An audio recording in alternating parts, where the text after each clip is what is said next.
Chair sees a quorum. I'd like to apologize for the late start. Those things occur sometimes, and so I do apologize for that. I will call the meeting to order, therefore, with a quorum here.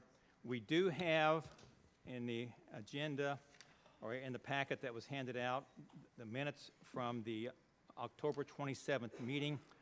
Are there any additions or corrections to those minutes as presented? Hearing none, I'd entertain a motion to adopt the minutes as presented.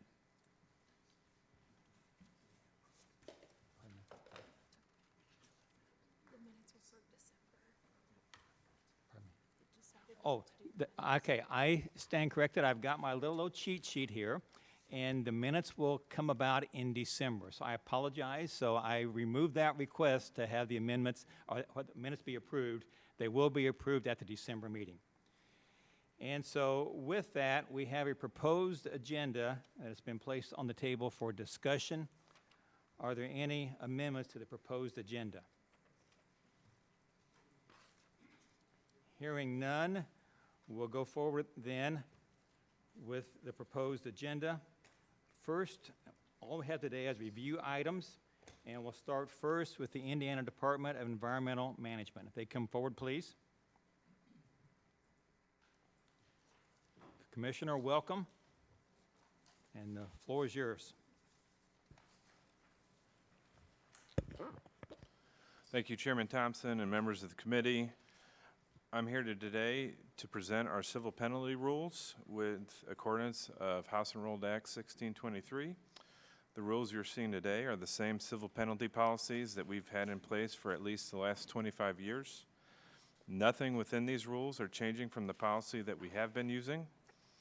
Our civil penalty policy was broken down into 4 individual rules to reflect our 4 different program areas within our rules, and that is air, land, water, and underground storage tanks.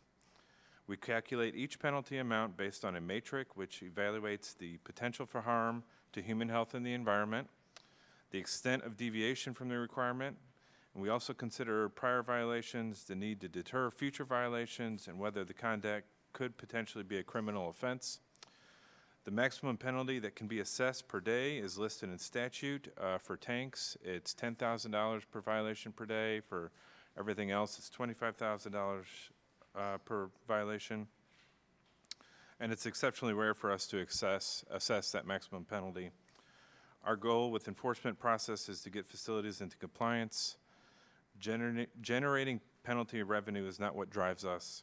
We prefer to work with our regulated community to encourage compliance and deter future violations. And to that regard, in 93% of our enforcement cases, we don't actually assess a financial penalty at all. We strongly encourage the use of supplemental environmental projects when we do assess a penalty, and that is where the company or entity that has the violation can do a project in their community to benefit the community. And with that, I appreciate your time and happy to answer any questions. Thank you. Any questions for the gentleman? Seeing none, thank you for your presentation. I believe next on the agenda we have the Horse Racing Commission. Come forward, please, gentlemen. And ladies, excuse me.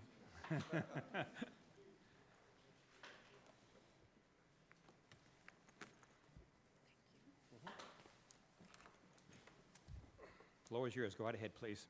Good afternoon, Chairman and members of the committee. My name is David Rothenberg. I'm the General Counsel for the Horse Race Commission. I've got with me Wendy Samuelson-Dull, who is the CFO of the Horse Racing Commission.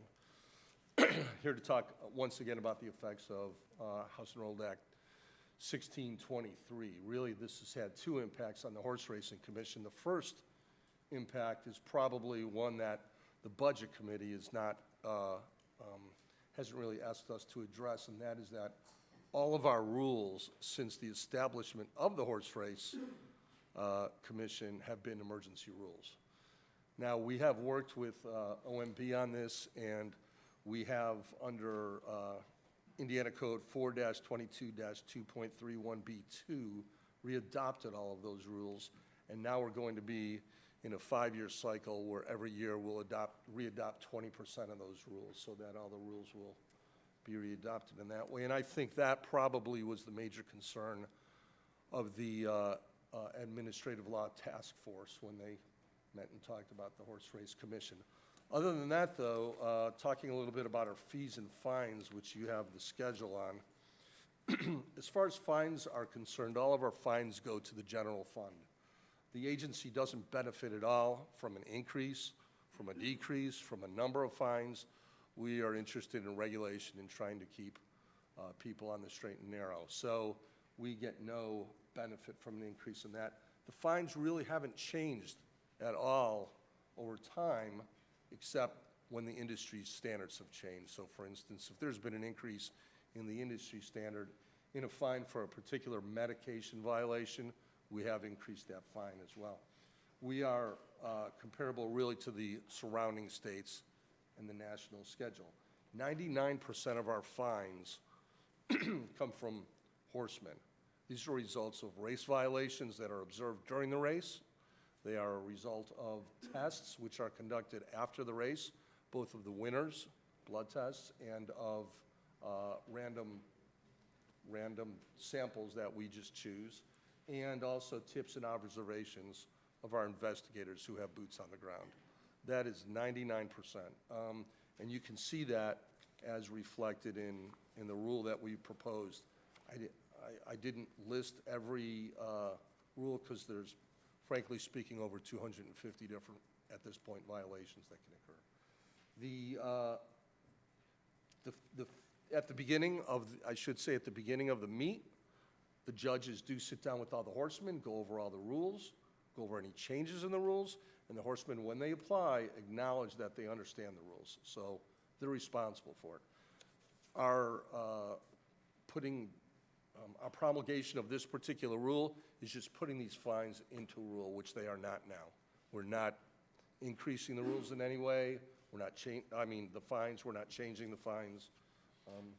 As far as fees, there are two real type of fees. There's licensing fees. So if I'm a horseman and I want to race, I've got to register myself as an owner or a jockey or whatever my role is. All of those fees go into the general fund. Then we also have nomination fees. That's where you're registering your horse in Indiana. All of those fees go towards purses that are given towards specific races, which are held out at the track. So we don't keep any of those fees as well. Really, everything either goes to the general fund or back into the horsemen's pockets as a purse. As you can see, there's quite a number of fines here. I won't go through them all. Some of them are kind of technical as far as, what can happen during a horse race, but we're happy to answer any questions. I've also got our executive director here, as well as our breed development director. Excuse me. Thank you. Madam, any questions? All right, any Yeah, words? Okay, I'm thank you. looking Okay, yes. Senator Horton? Thank you, Mr. Chair. A stubborn microphone. Thank you for your presentation. I want to make sure I heard you correctly. So no dollar from any fee or fine that you collect goes back into the Horse Racing Commission. Where do those go? Well, and correct me if I'm wrong, the fines and the fees, such as registering yourself as a horseman, et cetera, all go towards the general fund. The nominations, so when I enter in a horse, or entry fees, we'll just call it that, go into purses that are awarded towards certain winners of certain races during the meet. So we don't keep any money at all from fees or fines. Right, and has that seemed to work okay for the Horse Racing Commission? I'll let Wendy kind of answer that because she, We have revenue that comes in from other areas that cover ours. Okay.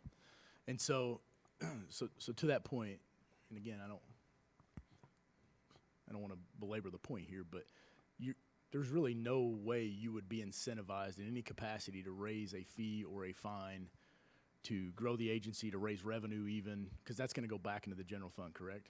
correct. The only reason we would raise fines, for instance, or fees, is if we saw the surrounding states raising their fines or fees, or if we saw the industry raising their fines, I mean, it doesn't make sense if a particular medication violation in Kentucky, the fine, you know, is $5,000, and for here it's $100. That wouldn't make sense. But no, it doesn't benefit us at all. It's really the fines especially are meant as a deterrent rather than a But if those revenue dollars generator. were to go back into your agency, there might be a little more of an incentive there to creep those up over time. I don't know, because that's not how it is. Right, right. I mean, it's I guess I can envision a way hypothetically where it's possible, but that's, I'm just envisioning a world where, Mr. Chair, where other agencies' fees and fines dollars went back into the general fund, and they came before the General Assembly and justified budget requests through that legislative process. Thank you. For discussion, Yeah. for sure. Thank you. Thank you, Mr. Chair. Any further questions? Thank you for your presentation. thank you very much. I believe next on the agenda, the Department of Natural Resources. If they'd go ahead and come forward, probably out in the hall, understandably, so with the size of the room. Forward, please.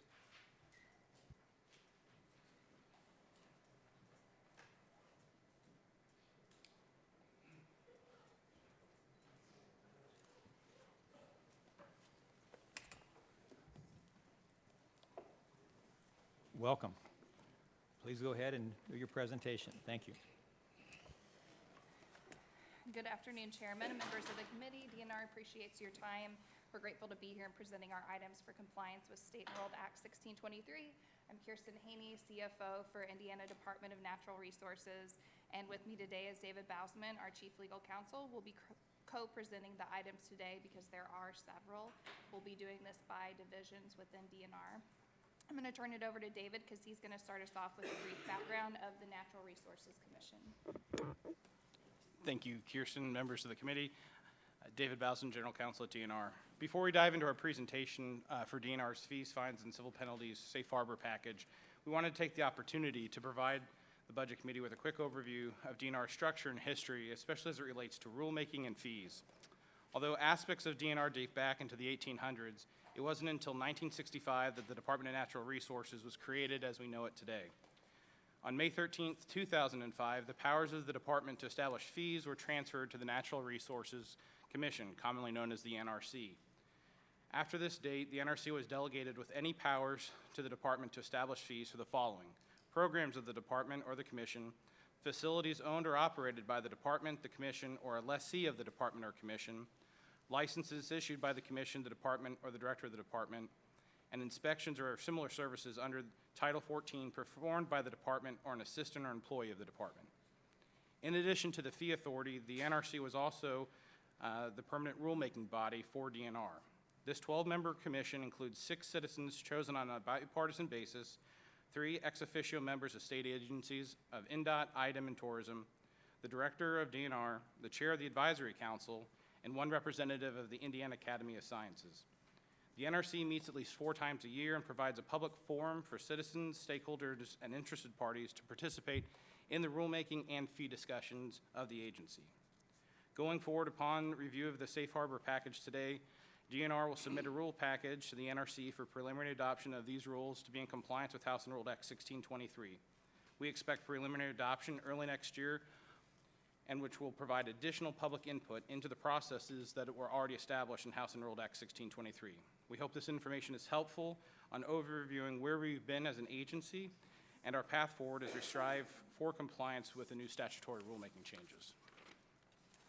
So jumping into everything, we're going to start with the departmental items. So this first section applies to anything that's charged from a departmental perspective. You'll see these show up within individual divisions. We just wanted to provide an overview of what applies across the board on a set amount. So for the departmental, these fees are utilized across our landholding divisions, state parks, forestry, nature preserves, and fish and wildlife. They focus primarily on property admission or common activities that require a fee on DNR properties. The majority are set amount fees. However, we do have 2 ranges and 1 formula. In addition, we do plan to do a blanket rule for the department in our rulemaking process that would allow us to provide discounts and promotions at certain times of the year. moving on to entomology, it's the mission of entomology and plant pathology to manage plant pests for the preservation and protection of Indiana's cultivated and natural resources, facilitate trade, enhance the quality of our environment. This division is supported through a blended appropriation, meaning it gets general fund dollars along with having a dedicated appropriation.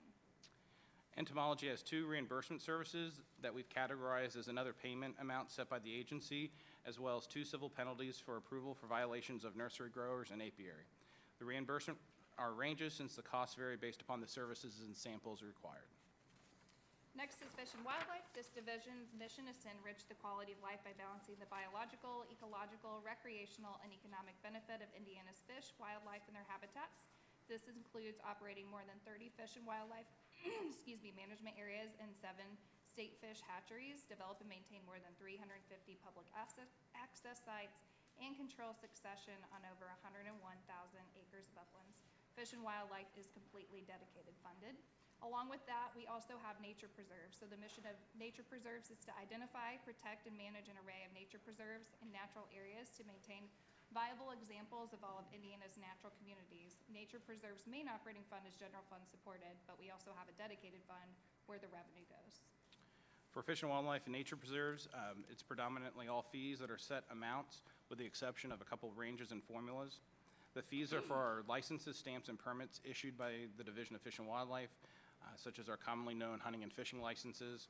It also includes fees that are charged at our fish and wildlife properties. The majority of fees, though listed on this sheet, are for fees charged when we have to replace fish and wildlife due to pollution discharge. Next is historic preservation. So Division of Historic Preservation and Archaeology is designated State Historic Preservation Office for Indiana. This includes the conservation of Indiana's cultural resources through public education efforts, financial incentives, including several grant and tax credit programs, and the administration of state and federally mandated legislation. This division is supported through a blended appropriation, meaning it gets general fund dollars along with having a dedicated appropriation. For historic preservation, we have 2 set amount fees for access to our Indiana State Historical Archaeological Research Database, commonly known as SHARD, and records or background research that would accompany such requests.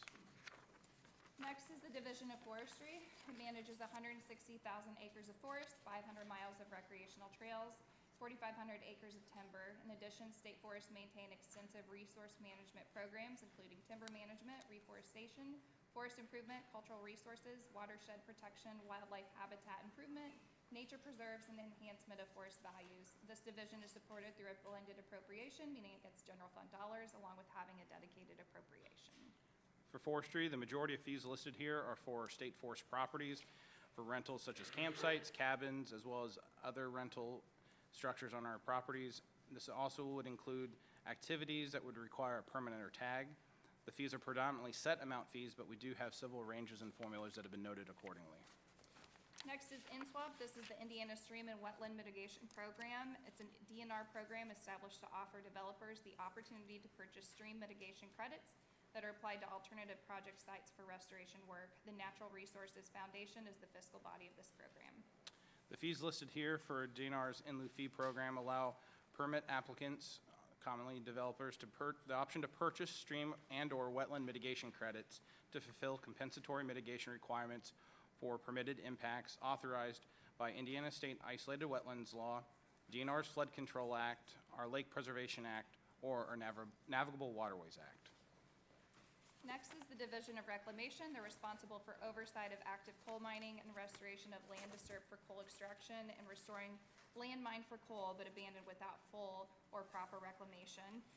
Also within Division of Reclamation is oil and gas, which regulates Indiana's oil and gas production operations as directed by legislative mandates. This division is supported through a blended appropriation, meaning it gets general fund dollars along with having a dedicated appropriation. Reclamation's list includes 6 civil penalties regarding oil and gas production violations, 5 are ranges, and 1 is a formula.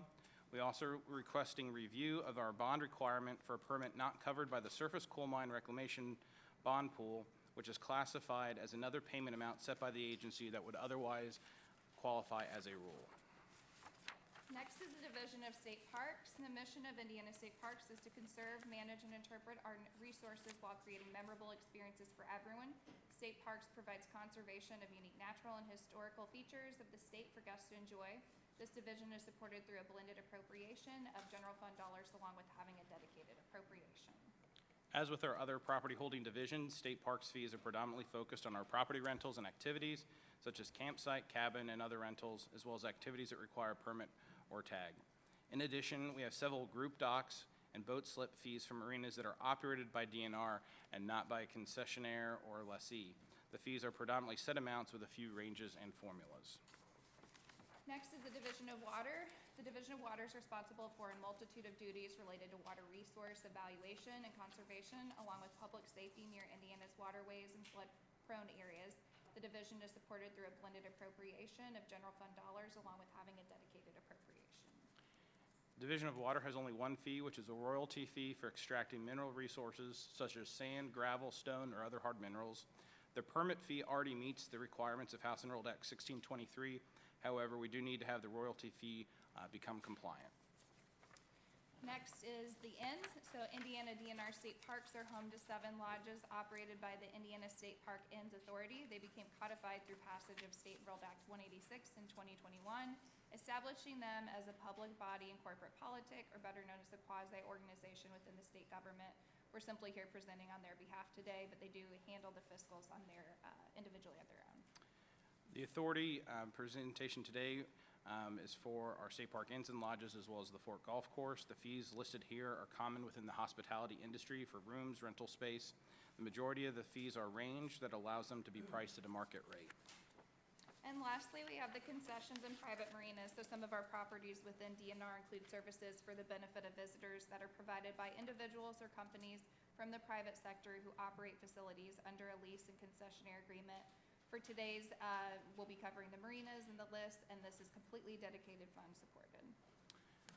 DNR has several marinas that are not operated by the department through either contract or lease, as Kirsten mentioned. While these are private businesses, Indiana Code 141021 states that the NRC shall establish fees for facilities that are owned or operated by the department, and this also includes lessees of the department or commission. For leases that are operating on U.S. Army Corps of Engineers reservoirs, the Army Corps of Engineers also needs to approve these fees. The fees presented for Budget Committee review today are facility fees at these operations that include various docks, slips, buoy rentals, houseboat rentals, floating cabins, and lodging. They do not include goods or services charged, since those are outside of the scope of the statute. Thank you. Presentation. Any questions from members of committee? Senator Garten? Thank you, Mr. Chair. Thanks again for your testimony. Just a couple questions. I want to make sure I understand a few things. With regards to some of the fees and fines, and I'm looking, I think well, I've got it marked as column L, but that was when I was looking at it on a computer. On one of your spreadsheets, it's supposed to be, I guess, sort of explained where these amounts derived from. Like, how did you get to those amounts? Can you kind of just walk me through the thought process on the amounts and how they got there? For which particular divisions? Well, specific on, there's various fees and penalties to satisfy the IC code requirement 1623. How did you get the actual amounts? So Because some of them don't cover your costs, from my understanding, correct? that's correct. So how did you determine the amounts? If some cover your costs, some don't, some do. Help me understand the thought process of how you land on those amounts along the way.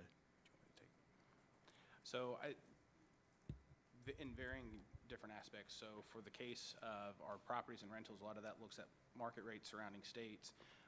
Our fish and wildlife licensing, we did a study a couple years ago, and again, looked at surrounding states, what they're currently charging, what the inflation rates are for that. And then for a lot of the fish and wildlife kill that are presented in the Fish and Wildlife Division, those were based at, Louisiana has a good accounting as far as the replacement formula for wildlife, and then we use for fish and mollusks, we use a commonly accepted association for those pricings. So with regards to civil penalties, specifically, I Correct.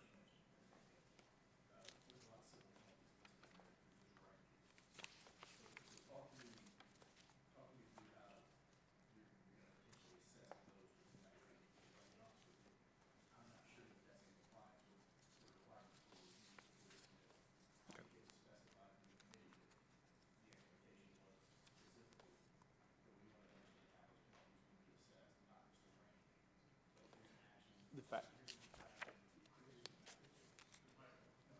Thank you. So for the reclamation civil penalties, we have factors that would go accordingly with each one as far as the violations go. Moving it through here.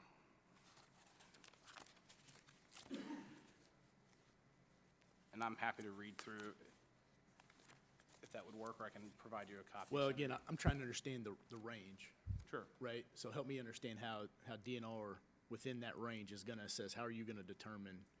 So that would be based upon using the list of factors that we have provided, that would be in the rule, that would then go into the assessment of what that civil penalty would be within that formula piece. I can give you the historical, the last 5 years, the number of ones we've issued and the amounts, if that would be helpful as well. After the committee's on, that's fine, totally fine. Mr. Chair, one more, if I could. Thank you. So the water tab, the water portion of this, you talked about some of that. I don't think, unless I missed it, which I could have, I didn't see any penalties attached to that at all. That's correct. We're not moving forward with any civil penalties for the division of water. Okay. And Because if there would be, at any point in the future, we would come before the budget committee for review, before those would be issued, and then we do appropriate rulemaking. had there been some assessed in the past in that There- space? There have been in the past. Okay. But we're not doing that anymore in that space? Is Not at this point, no. Okay, understood. Thank you for that. Thank you, Mr. Chair. Thank you. Yes. Representative Delaney? Yeah, I want to make sure I understood something said at the very beginning, I believe, where you said that this was what I think you called a safe harbor package.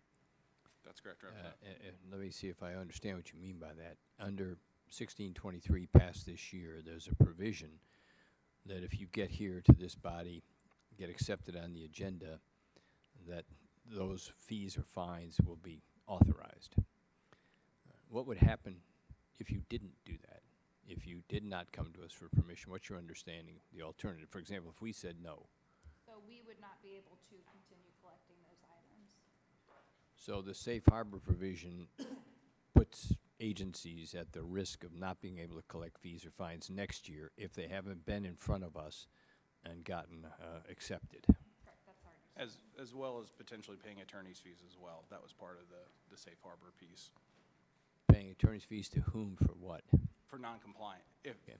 So if we would move forward with charging and not, if you acted with a fee or fine that we had not authorized and you did that next year, you would also be subject to litigation as well as not being authorized. Okay, thank you very much. I appreciate that. Thank you. Further questions? Mr. Kindergarten? Just a comment to Representative Delaney there, because I was involved in that pretty heavily. So I think the thought was, and I think there's some within DNR as well, but across all agencies, there were some fees, maybe some fines, maybe even some civil penalties that we were questioning had any authority at all to be statutorily or, I guess, executed at all.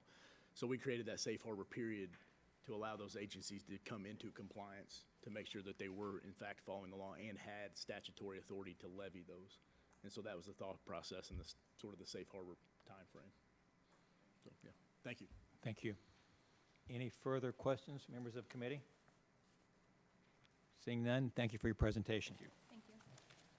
I believe next on the agenda, we have the Board of Licensure for Professional Geologists. If they would come forward, please.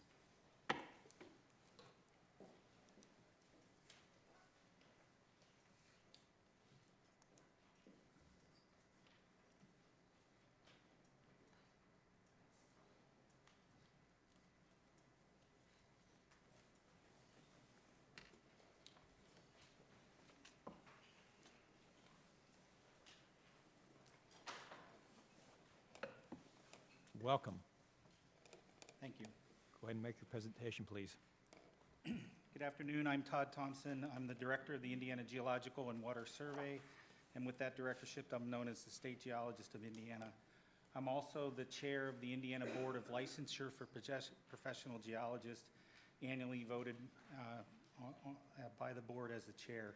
The Indiana Geological and Water Survey is a state agency embedded since 1983 in Indiana University, formerly with the DNR. We are the managing agency for the licensing of professional geologists in the state. The licensing board is independent of the state survey and Indiana University. Consequently, the board is required to be fiscally solvent. Currently, the board pays for a half-time employee at the IGWS who handles the paperwork, applications, and renewals. Sorry, I gotta get my glasses out. And renewals, and corresponds with roughly 1,200 licensed professional geologists with an average of 400 LPGs renewing each year. The chair and other members of the board are volunteers.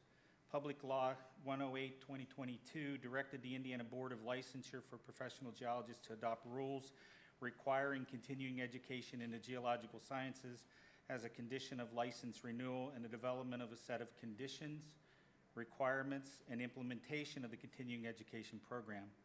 A subcommittee of the board was created, including 2 board members and 3 licensed professional geologists, all independent of the state survey, who developed the draft rules. The subcommittee used the guidelines of IC 25-1-4, the continuing education statute, and IAC 8651-15-1 of the professional surveyors continuing education rules to develop draft rules. The board approved the draft rules requiring 12 annual continuing education credit hours. We polled 15 states requiring continuing education, and the mode is 12 per year with a maximum of 16 and a minimum of 8 continuing education credits per year. Discussions with other states indicated that the survey would need an additional FTE above the half-time FTE to handle correspondence with LPGs seeking classes, educators and conferences wanting class certification, review of continuing education credits, and website and database development and updates. The added FTE would require doubling the current annual renewal fee of $50 per year to $100 per year. Polling the 15 continuing education requiring states, we found the average to be $107, with our fee just below the national average. Similarly, our application fee of $150 is also below the national average of $177. Our fiscal analysis showed that the board would be solvent at these rates for 9 to 10 years before rates would need to be adjusted for inflation. We've just readopted the licensure rules for IAC 305, and they will not be up for renewal for 6 years. We plan on monitoring the board's budget, which annually must be approved by the board, to see if any upward or downward adjustments in renewal or application fees are needed before the next readoption period. Currently, over 150 licensees, 37% of this year's renewals are past due. Some are, the late renewals are waiting to renew their license based on the adoption of the rules we're considering today. Others see no need to renew until their license is needed. They have a 2-year grace period and the late fee is $15, very minimal. We're proposed making the late fee $150 equal to the new application to remove the backlog and encourage prompt renewal. Any fee higher than $150 would force a new application anyways. Lastly, the false education statement penalty is for situations where the board determines that the practitioner knowingly or intentionally made false misleading statements to the board concerning continuing education compliance. This is a civil crime, and a penalty of $1,000 was recommended to the board by our general counsel. Any questions, please? Thank you. Any questions, members of committee? Yes, Senator Garten. Thank you, Mr. Chair. Thank you for your testimony, and I'm just looking at this from percentages right now. So it looks like you want to triple your initial application fee. You want to, or almost triple. You want to double your renewal fee, and you want to almost triple late fees. Is that correct? Yes. Okay. And the basis for that, I think, is going back to, I think, Senate Bill 278. It kind of put a little more onus on some. I'm sorry, would you say again, please? Senate Bill 278, I think, required, if I remember correct, required your agency to do a few more things. And so is that where some of this increase is coming from? Senator, Public Law 108 is requiring us to handle all of this, and And when our review of what we need to do to make it fiscally sound, we needed to increase these fees. Right. So I'm trying to understand, though, when's the last time you increased these? In 2019, So since 2019, your workload or your expenses have doubled and tripled. No, they're adding continuing education as a requirement, which will double the workload. Okay. So if I go back to the fiscal note from that specific bill, and I'm going to read this word for word because it's important from where I stand. This bill also may result in a minor increase in workload and administrative costs for the Board of Licensure Professional Geologists and the Natural Resources Commission due to potential additional meetings, costs for certified mail, possible administrative review cases, and amending rules related to licensure reciprocity and continuing education requirements. So I think that's where some of that's coming from. These activities are expected to be completed within the board's and the NRC's existing staff and resource levels. And so I'm trying to figure out who got it wrong and where and why. that statement that was on there, I never saw that when that was put together. So that's why I would have made a different series of comments about it, because right now, you know, the State Geological Survey is absorbing almost all of the fees and costs and extra work that we need to do. Our databases, our fiscal officer, and other people that aren't supported by anything from the board. And so I never saw that statement. Okay. So in the last, just as a snapshot, in the last 5 years, your annual expenses have been around what? Roughly. Roughly $60,000. Okay. And so project that out now. If we, obviously, if you're going to triple your application fee, double your renewal fee, and triple your late fee, help me understand what that looks like. It's going to go from 60,000 to how much you're going to raise in revenue off of that. In revenue raise, I would assume that we would raise an equal 60, since you're doubling the application fee. The late fees and the new application fees vary. New application fees might be 20 a year, so you're not looking at, it's pennies compared to the renewals. The late fees, we do have a significant amount of late fees. Right now, we're charging $15. So we're eating the cost of the continued effort to recontact these people and ask them, hey, are you going to pay? Are you going to pay? So in order to help push that to a smaller percentage, we think that enforcing a greater fee would help do that. And that makes sense to me. I guess what I'm trying to reconcile is, at least I think the way I understand it, we, the General Assembly, passed a bill that put a little more requirements on you. The fiscal note we got said there was really going to be no impact. And now you're here asking to double and triple. Right, I understand. And so I'm having a hard time connecting the dots on this. The increase for the renewal fee going from $50 a year to $100 a year, the bulk of the expense is for the additional employee that will help process all of the continuing education mail that comes in, pulling all of the required classes together. That stuff has to be posted on our website. So there's web development that's involved. So it's more than just the employee that is going to be involved. And so those costs, yes, we are eating those.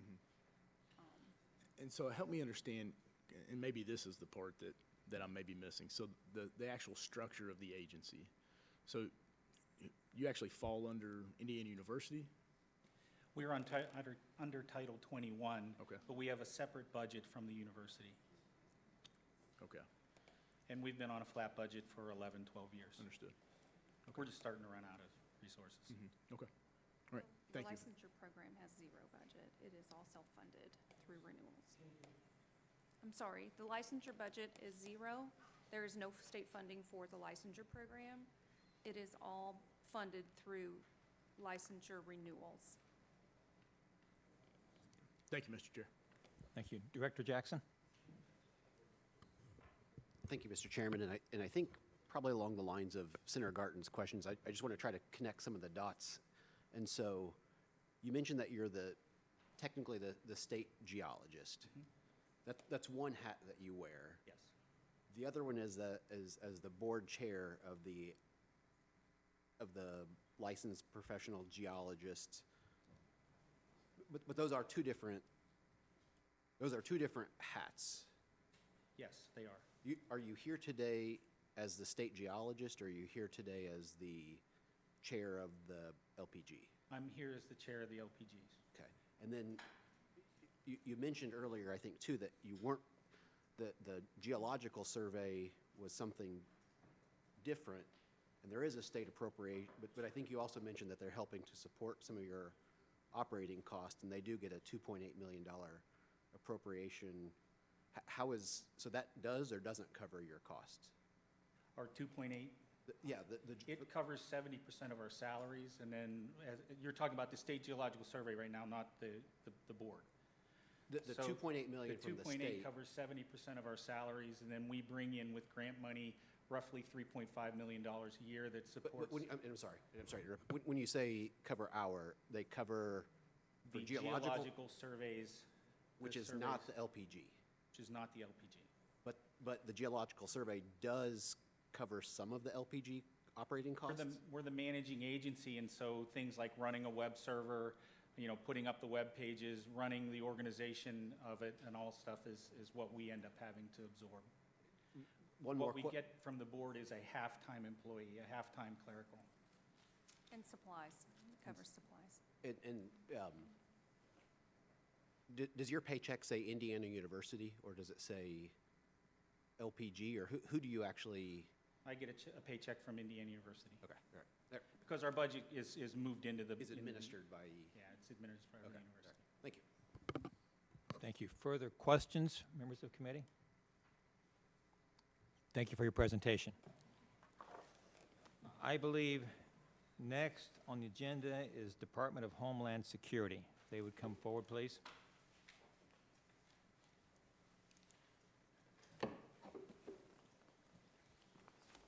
Sir, the floor is yours. Good afternoon, Justin Goodell, IDHS General Counsel. I'm here today to present on DHS's $250 civil penalty under the safe harbor provision for building and fire safety code violations. So for a little background about our program, IDHS performs inspections across the state for building and fire safety issues, as well as equipment-related laws adopted by the Fire Prevention and Building Safety Commission. As part of that program, our inspectors will go out and issue a violation order that generally gives about 30 days to come into compliance. And if it's found that the aggrieved party does not come into compliance with that violation order, then our agency will issue a $250 civil penalty for that violation that was not corrected as ordered. There's also an opportunity for those parties that are aggrieved by that order to challenge it before a fine is issued. And we are proceeding under Indiana Code 22-1277 for the issuance of that $250 fee. However, as that authority does not specifically set that amount, it says that you may issue a fee up to $250. We are here today to continue our enforcement program until we can have rules put in place by our Fire Prevention and Building Safety Commission, our rulemaking body, before July 1, 2025. Thank you. Questions for the gentleman? Thank you for your presentation. Thank you. I believe next we have the Board of Animal Health. Forward, please.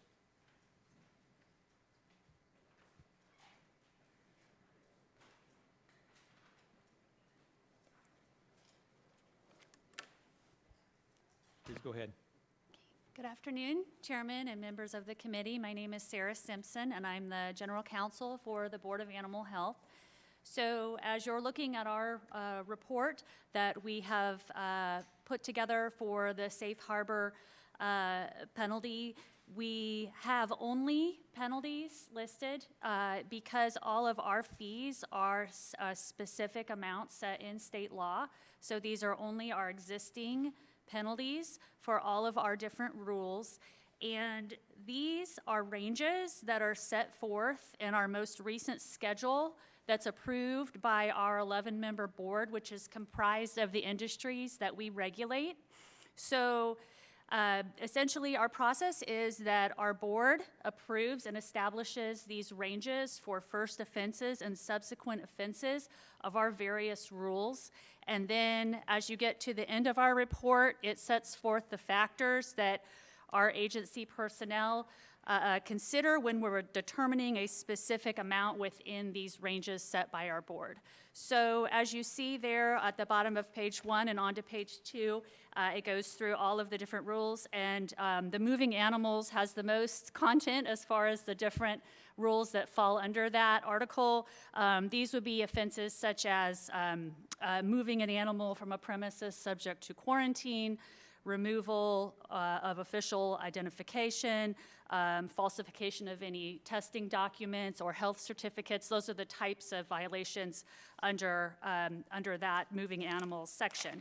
So moving on to the second page, where we just list what the statutory authority is. We have a general civil penalty section in our statute, which has the maximum civil penalty for violations of our animal health laws or rules. So, and then also if you look through like the hunting preserve statute that's listed there, or our meat and poultry inspection statute, it also has specific civil penalties set forth in those sections.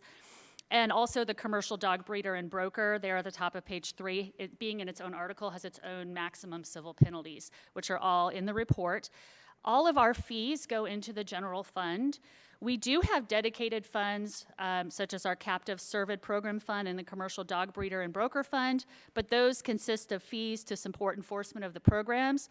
All of the civil penalties that we assess go into the general fund. There are only 2 that go into a dedicated fund, which is our dairy drug residue abatement for drug milk residue violations, and those actually do go into that specific fund. But those are the only civil penalties collected which go into a dedicated fund. The rest go into the general fund. We are not proposing an increase in any existing civil penalties. We also compiled the total amount of our civil penalties assessed for the past 5 years, which is contained in the report, and also broken down by our animal health division and our meat and poultry inspection division. So I'm happy to answer any questions about those. And then finally, on the last page, listing out the factors that we use to determine a specific amount. I would emphasize the history of compliance, the degree of potential harm to the health, safety, and welfare of human or animal health. So that would get into, a scale of illegal product production in the meat and poultry area, or number of animals involved in an animal health violation. And then finally, we also consider any other enforcement action taken, whether there has been an injunction filed, or a license suspension, criminal charges, or any product detention or destruction. So those are, as you're looking through our list of factors, and those are the ones that we would put the most heavy emphasis on. And we are working to add these into our rule to comply with the House Enrolled Act 1623, along with the schedule that our board is, the most recent schedule approved by our board. So I'm happy to answer any questions. Thank you.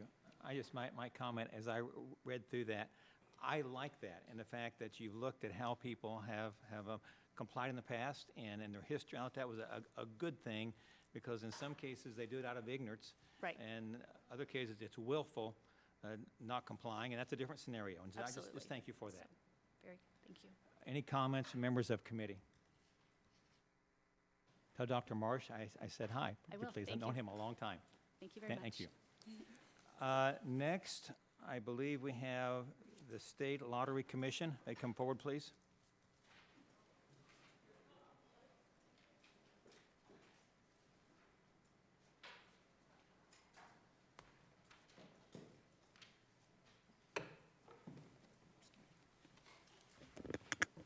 Gentlemen, go ahead, please.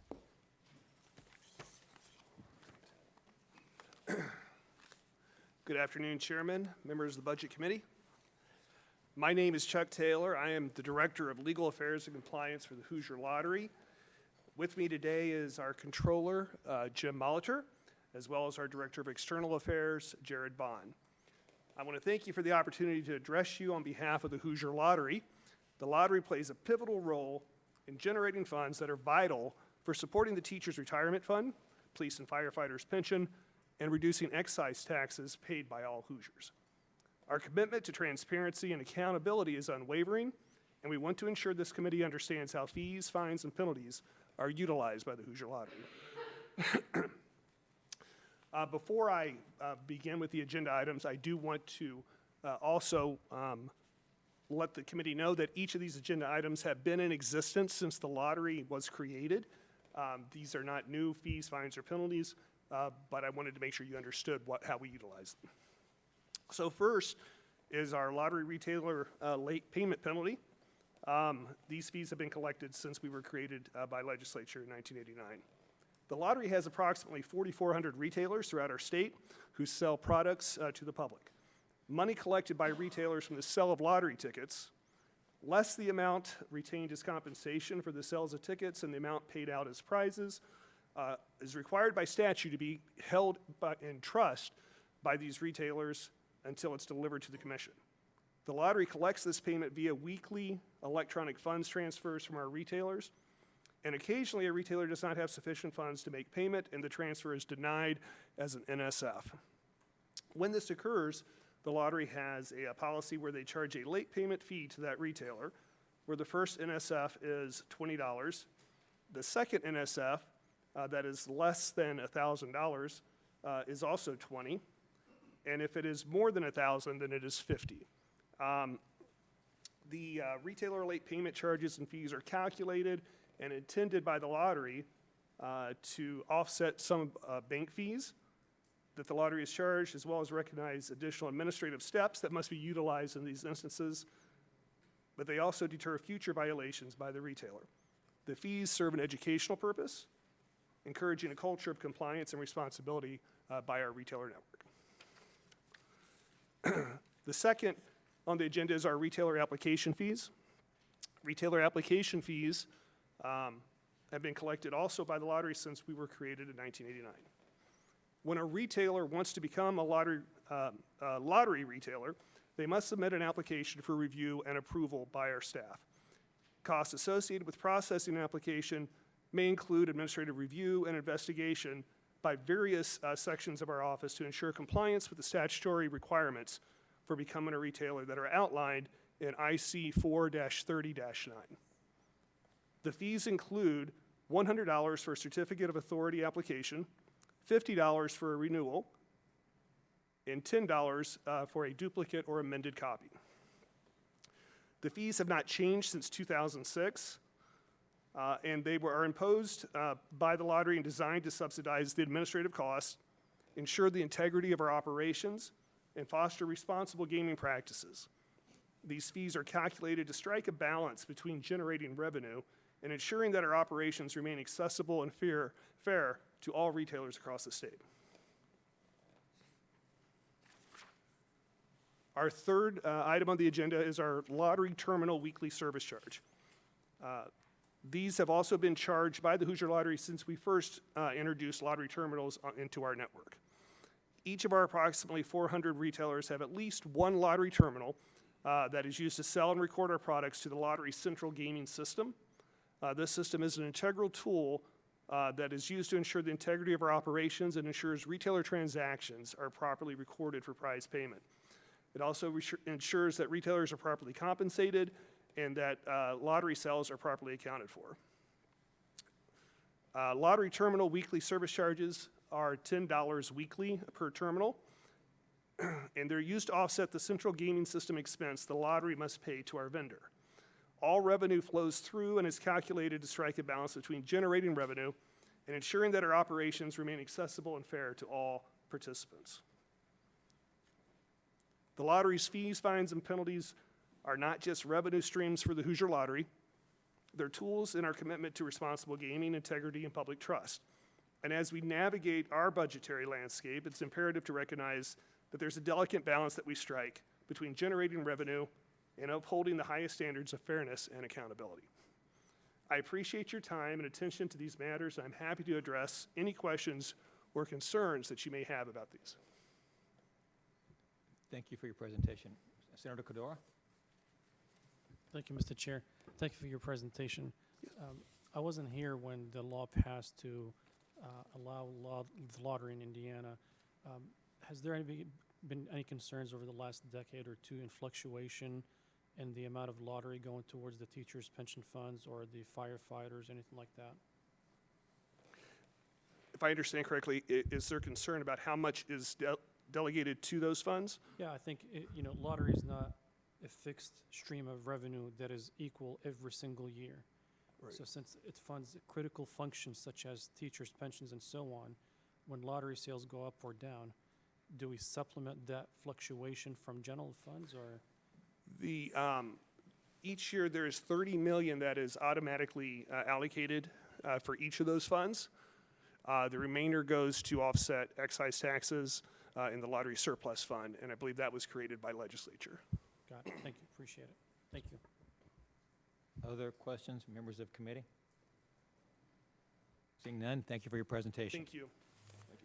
I believe next we have on the agenda Department of Workforce Development. If they would come forward, please.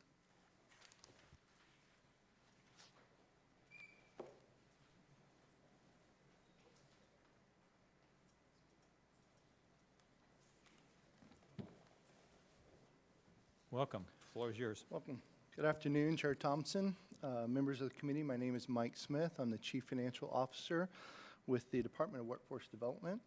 I'm here today. The department is seeking review for safe harbor purposes, existing fees that are established in statute relating to two programs. One is the last known employer as relating to information requests for that information. The second is for the Office for Career and Technical Schools fees. The last known employer information request fee is $2 and has not been changed since 2009. The department collected approximately $281,000 during fiscal year 23. Those funds were deposited into a dedicated fund for federal funds and is used as a cost recovery for providing that information to requested parties. The Office for Career and Technical Schools fees have not changed since 2019. There are 6 different fees. During fiscal year 2023, the department collected approximately just over $64,000, and that was deposited into a dedicated fund and is used for administration of that program and to pay for costs, both the indirect and direct costs to administer that program. Thank you. Thank you. Any questions from members of committee at this point? Okay, thank you. Next, Department of Transportation.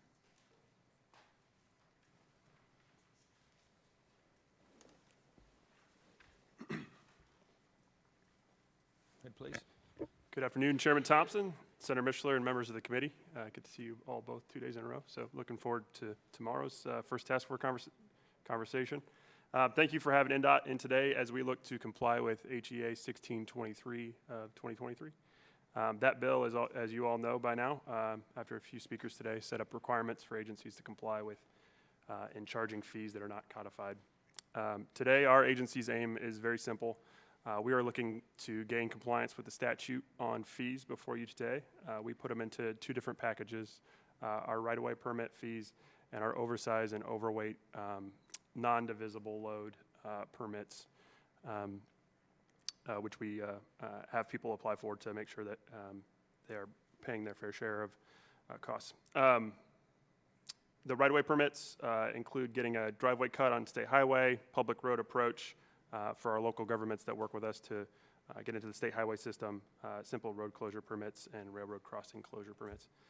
All of these fees are set at the same amount that they were before this legislative conversation began, so the agency is not currently seeking to alter our fee structure at this point in time. Rather, our first goal is to, again, gain compliance with statute. Secondly, all of the fees meet the requirement of 1623 that they be set at a certain dollar amount or a dollar amount that can be reasonably understood through a calculation. As you all know, the fee should also be an amount that is reasonably necessary to carry out the purposes for which the fee was set. For the right-of-way permits, the fee seeks to cover the cost of time for employees to do a variety of the following: run traffic studies, review applications, find fatal flaws, work with the entity to ensure we are protecting public assets, and ensuring safe movement of traffic while work is being done, among other activities. For the oversize and overweight loads, the fees seek to do 2 things: cover the cost of technology for permitting system and for staff time, and to try to cover the cost of possible damage to state infrastructure. It is important to note that this does not include overweight divisible load permits, as those fees were adjusted through rulemaking authority that was granted to the Department of Transportation through HEA 1190 in 2021. With that, happy to take any questions on either set of those permit fees. Thank you. Director Jackson? Thank you, Mr. Chairman, and Chris, I didn't get a shout out, but good to see you as well. Hey, just a quick question. As far as the overweight and over permit fees, are those generally for a specific day, or is it just you apply and whenever you get to it, or do you? Yep. So we have to review each one of those. So sometimes we have an annual permit. So we have what is called an overweight divisible load annual permit. You have to be at what is called 2.4 easels or less. So that's just the amount of pressure that the truck's putting on the road. So you can get that annually for a specific route. And then on the single trip permits, they're approving the route and the time by which you're carrying that. And then also, if you're a super load, you have to have a chauffeur with the state police and be working with them to make sure that that can be safely transported. So it depends on the circumstance. Thank you. Further questions? Seeing none, thank you for your presentation. Thank you. And I believe next on the agenda, Department of Education.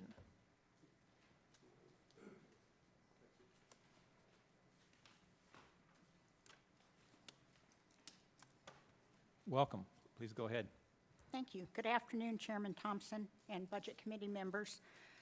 I'm Risa Renee. I'm the Director of Educator Licensing for the Indiana Department of Education. I'm here to give you some information about the fees for the required educator licensure tests that are administered by our test vendor. Licensure tests have been required statutorily since 1985 under Indiana Code 20-28-512. The state has had 2 licensure test program vendors during that time: Educational Testing Service, which I'll refer to as ETS, and Pearson Evaluation Systems. Following an RFP process in 2018, ETS began solely providing our current licensure test program in the fall of 2021. Requiring testing fees for our state's current and future educators are negotiated as a part of IDOE's contract with ETS. Those fees were part of the best and final offer in ETS's RFP proposal, and those were incorporated into our negotiated contract.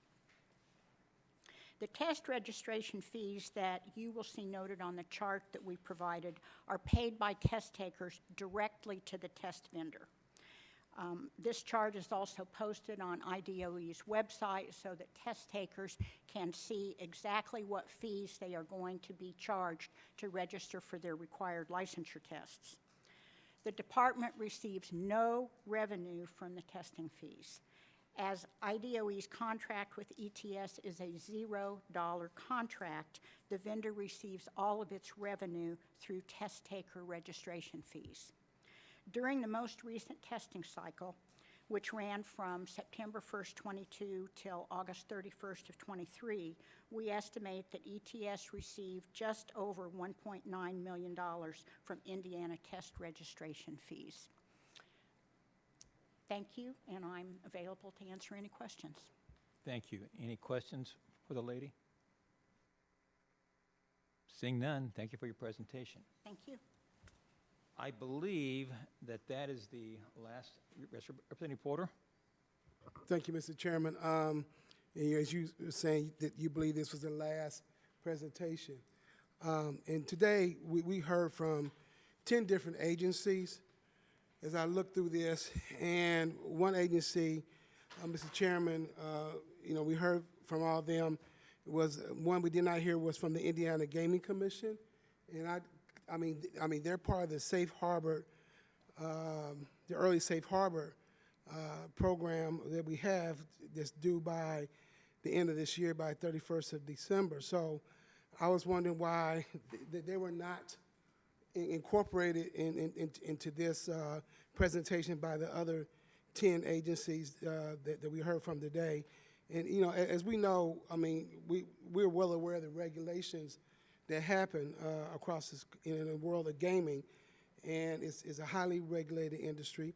If someone doesn't do the right thing, you know, there are some fees and some fines and penalties that may be bestowed upon them, but we're not hearing that from the gaming industry, Indiana Gaming Commission today. So, I mean, that really, you know, kind of, I'm perplexed by that because I thought they would be on here, and you know, because it's very important as we look at that. I remember I was around when gaming first started and how we regulated them, and a few years later now, I don't know. So, is there anyone in this room that can enlighten me to why that is not occurring at this moment? Yes, there were some questions come up about a few topics, and we just wanted to be sure those questions were answered, and nothing more. At least I would anticipate they'd be on the agenda in December. It'd be the plan at this point. I suppose they might not be, but that'd be the intended plan, and we'll have those questions answered in the next few weeks. Go ahead, please. Thank you, Mr. Chairman. In our conversation, public conversation, they may or may not be on the agenda, and they're a part of the safe harbor, you know, situation that we have. So that means if we don't do it by December 31st of 23, any fines or penalties or et cetera that they could impose, they cannot, because they did not make their presentation. I think that'd be a fair discussion, but I think the intent would be that we would have them on the agenda. That wouldn't let that happen. Mr. Chairman, you've been around here long enough. That word intent is very subjective. Depends on who wants to. The intent wants to be driven by whomever in these bodies.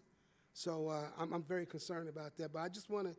I don't know if anybody else noticed that, but I did notice it, and I'm very concerned about it. Thank you. I think a very fair concern, and my intent is to, over the next few weeks, to address those and have it on the agenda. I'm going to promise 100%, but I would say it's very, very likely they'll be on there, extremely likely, matter of fact. Representative Delaney? If I might, yeah, I share Representative Porter's concern. It was clear from the testimony earlier today, I think from DNR, that if we don't approve a fine or a fee by December 31st, these named agencies, which includes the Gaming Commission, will lose their authority to do that. The public confidence in gaming is critical and is under some question at the moment. I noticed, interestingly, that both the Horse Racing Commission and the State Lottery Commission, which are in a way related to gaming, they've been here. I think it's critical that we get this done. I'm a little concerned as to what the questions are and whether this is an ongoing negotiation between some members and the Gaming Commission. I would prefer that the Gaming Commission submit its own suggestions as to what it wants and that we react to it. So I don't quite understand what the quote questions are or on what topics they are and what the role of this body, this committee, is in dealing with those questions. So that's the remark I wanted to make, and I hope we see them. I hope that they are free to make their own recommendations and are not subjected to undue pressure from any source between now and that date. This is not a good time for us to have any questions outstanding about the gaming industry. And thank you, Mr. Chairman. Thank you. Senator Cordova? Thank you, Mr. Chair. I just would also add one more thing to consider as we look at the fees and the penalties. The State Budget Agency was helpful to provide some information that I requested 3 months ago. We currently charge convenience fees on transactions that citizens engage in every time they reach out to a state agency. The amount for convenience fees that citizens pay is about $21.2 million annually. And I'm concerned about that because citizens fund government services. So why they charge twice for funding government? And I think I would be advocating during the legislative session to eliminate the convenience fees on citizens because they already paid for government services. I hope that could be considered in our future discussions as part of the scope of fees and penalties. It's something that we can reward our citizens for, give them something back as far as the money that they provide to fund our services. Thank you. Thank you. Other comments? So we have right now a proposed agenda before us. Is there a motion to remove any item from the proposed agenda? Hearing none, I entertain a motion to adopt the agenda as presented. Is there a second? Second. Any discussion on the proposed motion to adopt the agenda as submitted? Hearing none, all those in favor signify by saying aye. Aye. Those opposed? Motion carries. Thank you. I do want to acknowledge we have a couple of reports that have been submitted there, I believe, under item 2 there on the last of your agenda. And with that, I know the tentative and almost in concrete day for the next meeting will be December the 19th, on a Tuesday.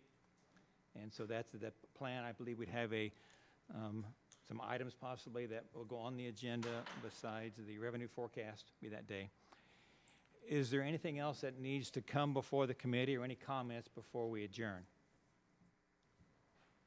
Seeing none, thank you for your attendance today, and we stand adjourned.